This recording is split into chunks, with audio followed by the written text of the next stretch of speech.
Hello everyone. In this lesson, we will learn how to set up a global header and footer. If you don't know what I'm referring to, let me show you. So here's the home page that we set up in our previous lesson. And on most websites, you're going to want some sort of header area that appears on every page of the website. Same thing with the footer area. So if you want to add content at the very top and bottom of your pages, your first instinct might be to go into your index.php file in your theme folder and just add something up at the very top. So even before the opening PHP tag, you could include an HTML headline that says, "This is the header area."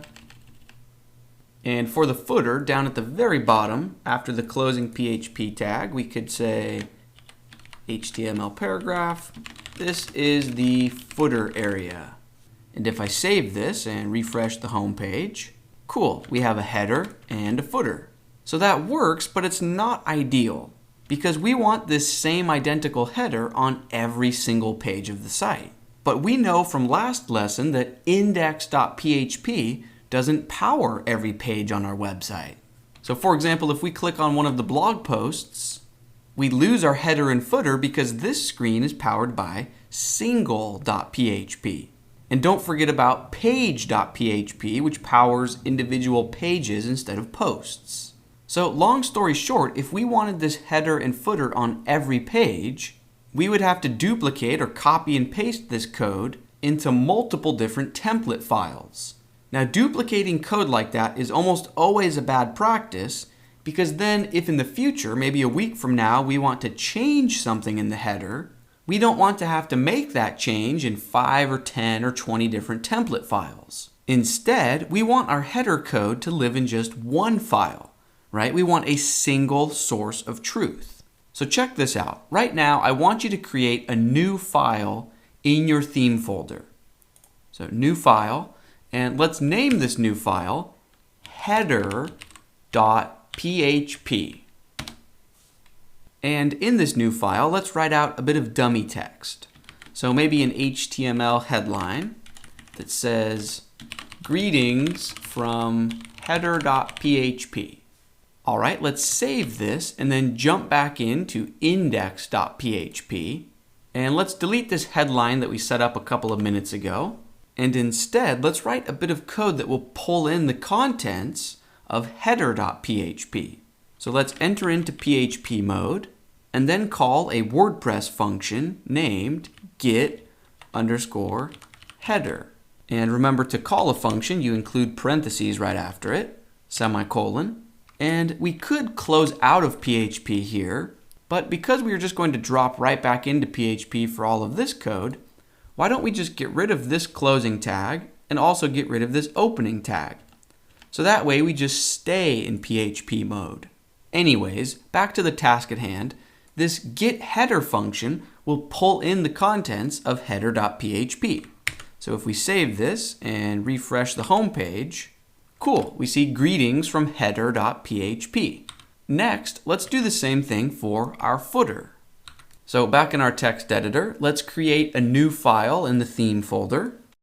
Let's name this new file footer.php.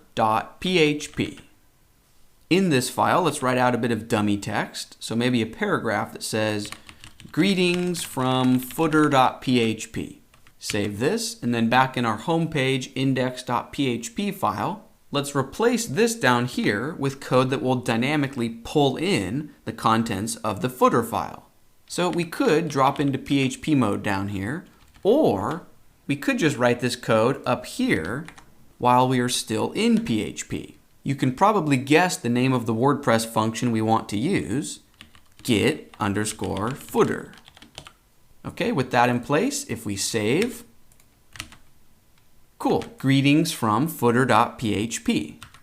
And if we click on one of the blog post links, we do not see the header or footer, but all we need to do is go into single.php and call those getHeader and getFooter functions. So back in the text editor, let's jump into our single.php file. And right before the while loop, let's say get header All right, and then right after the curly bracket that closes the while loop, let's say get footer.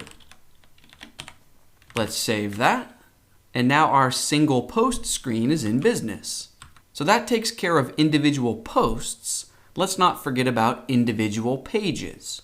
Remember in our WordPress admin dashboard, if we click on pages in the sidebar, in our previous lesson, we created this dummy page, test page 123.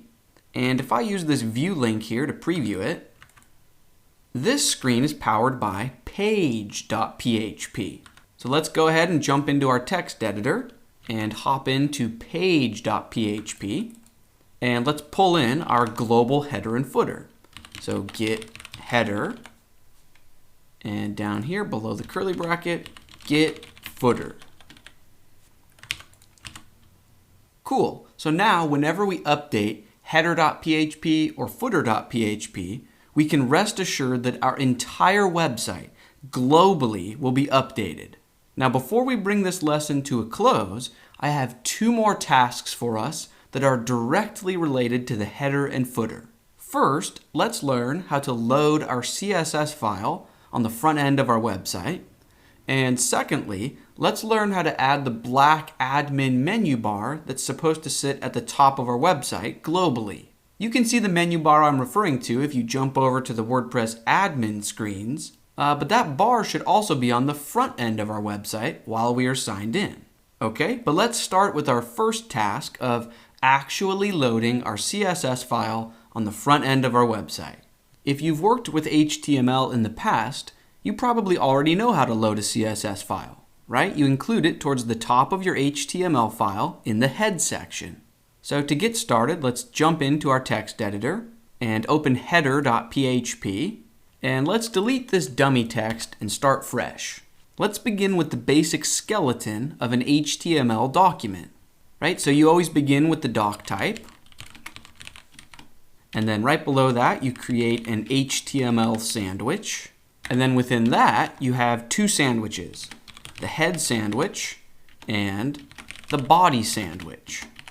So within the body section is where you include your actual content, right? So maybe you'd have a headline that says fictional university. All right, but back to the task at hand, the head section is usually where you load your CSS file. Only in WordPress, instead of manually including our CSS file using link, instead of doing that, in WordPress, we just call a PHP function named WP_head. And this lets WordPress be in control of our head section. So imagine down the road we install a few WordPress plugins, and maybe those plugins need to load CSS files of their own. So this function lets WordPress have the final say and load whatever it needs to load in our head. All right, now with this line of code in place, all we need to do is programmatically tell WordPress to load our CSS file. And the way that we do that is by creating a brand new file in our theme folder. And let's name this new file functions.php. Now, this new functions file is a bit different from all of the other files we've been creating so far. All of our other files are what we might call template files, right? They control the HTML that the general public will see on our website. Well, think of this functions.php file as a bit more private. This is our behind the scenes file. This is where we can have a conversation with the WordPress system itself. All right, but back to the task at hand. We want to tell WordPress to load our CSS file. So within this functions.php file, let's open up PHP and then call a WordPress function named add_action. This is a super useful WordPress function that we will use again and again throughout the course.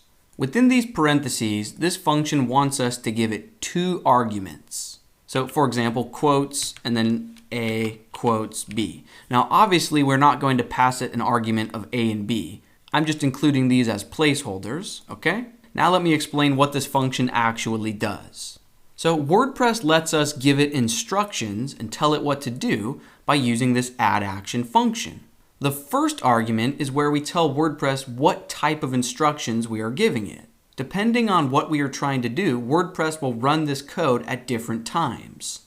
In this case, we want to load a file. So the special WordPress hook name that we want to hook onto is WP underscore onQ underscore scripts. Okay, and the name here definitely matters. You need to spell it exactly right or WordPress won't know what you're trying to do. All right, so this is our way of saying, hey WordPress, I want to load some CSS or JavaScript files. And then this second argument, instead of B, let's delete that. And what we do here is give WordPress the name of a function that we want to run. And it's important to point out that this is going to be a function that we create and define in about 10 seconds from now. So in this case, we need to make up a name. Why don't we name our function fictional university resources or fictional university files? How about university underscore files? Okay, for this argument, the name doesn't matter. It just needs to be something that makes sense to you personally and that you can remember. All right, now right above this line, why don't we create a function with this exact name? So we will say function, and then spell out that name, university underscore files, parentheses, and then we are defining or creating the function, so then curly brackets. And now within these curly brackets, within the body of this function, we can load as many CSS or JavaScript files as we want. For now though, we just want to load one CSS file, right? Our main style.css. So we will call a WordPress function named WP underscore onQ style. And within the parentheses, this function is looking for two arguments. For the first, we just need to make up a nickname for our main style sheet. This name does not matter. It just needs to make sense to us. Why don't we call it University Main Styles? Okay, and then the second argument is just a location that points towards the file. Later on in this course, we will learn how to point towards custom folder directories and look up specific file names. But in this case, since we just want to work with the main style.css file, and that's sort of the default style sheet in WordPress, we don't need to manually spell out a location here. We can just call a WordPress function named get underscore style sheet underscore URI. Okay, and that's a WordPress function that we are calling, so include parentheses right after it. Cool. And if we wanted to include a second or third CSS file, you could just duplicate this line here. And if you wanted to load a JavaScript file instead of CSS, you would just change this word from style to script. Singular script, not plural scripts.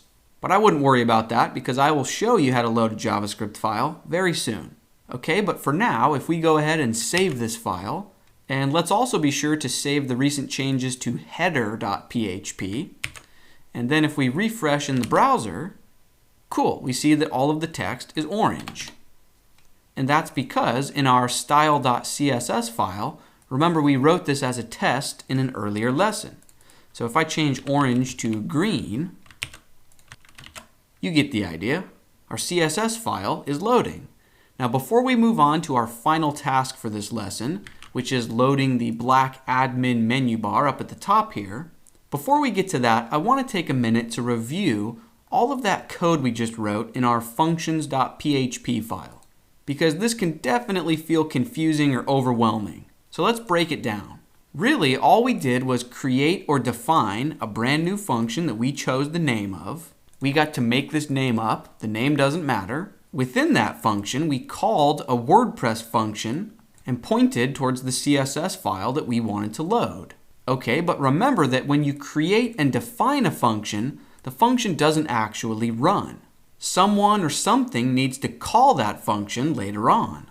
And that's exactly what we are doing in this line of code. WordPress has a function named addAction, and you give it two arguments. Let's begin with the second argument. This is just the name of a function that you want WordPress to call at a specific moment, and this is how you say which moment that should be. So WordPress has tons of different hooks or moments that we can hook onto.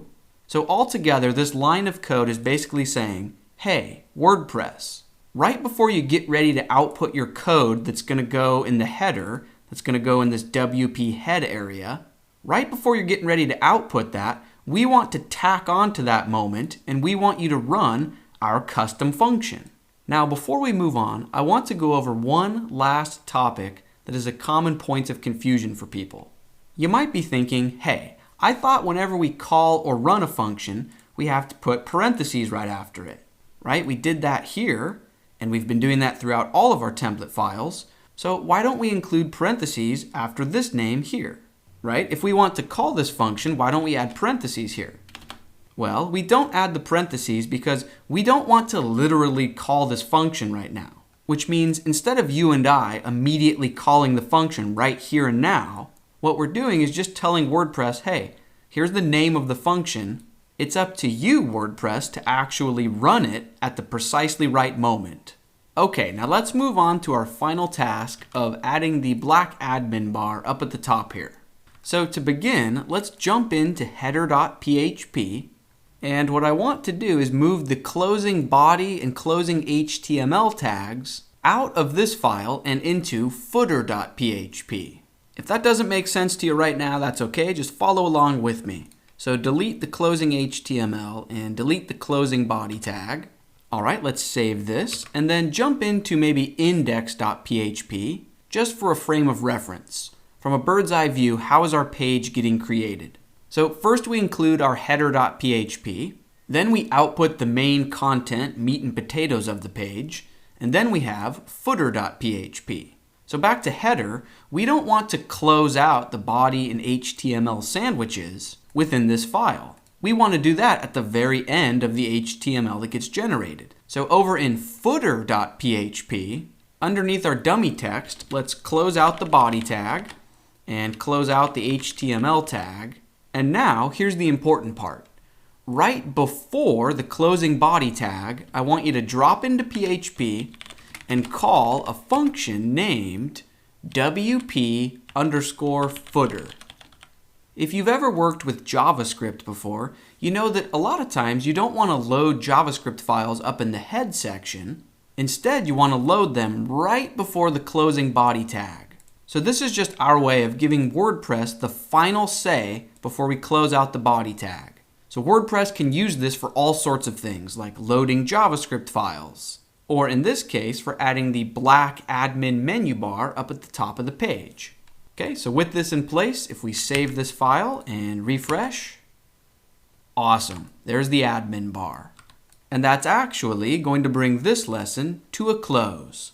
At this point in the course, you might be thinking to yourself, hey, when is the website going to start looking like it was built in the last decade? Because right now, this plain white background and the text and the full width of it, it looks like it was built in 1995.